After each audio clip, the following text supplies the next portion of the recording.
силер ушу мыйзам долбоорду шашылыш түрдө алып келипсиздер да. Даже белгиси, шашылыш белгиси мына 23 жыл декабрда күчүнө кирет деп алып келипсиздер. Жакшы, жана биздин депутаттар сунуш киргизип 24 жылга жылдырып атышат да. Анан карасаңыздар, силер азыр депутаттар жакшы суроо берди. Эмне максатта деп силер айтып атасыздар, ушу бюджетке пополнение, но силерде эч кандай анализ жок да.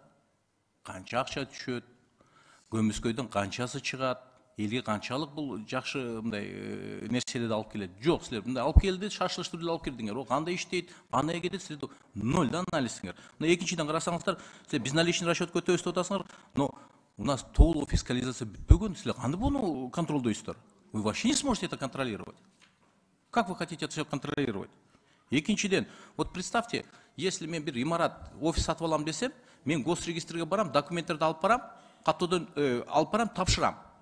Анан булар хорошо карап чыгып, барып эми төлөп келиңиз дейт. Мен кайра кетип, акчаны которуп, кайра барып, дагы экинчи жолу кезекке туруп, 2 саат.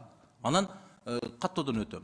Силер наоборот, жеңилдетүүнүн ордуна кыйынчылыктарды түзүп атпайсыңарбы?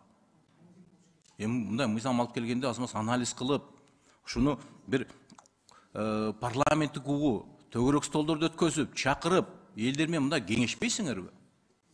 Алардын оюн укпайсыңарбы? Ушу нерселерди эл деле айтат силерге. Ушу кыйынчылыктарды, түзүп аткан кыйынчылыктарыңарды.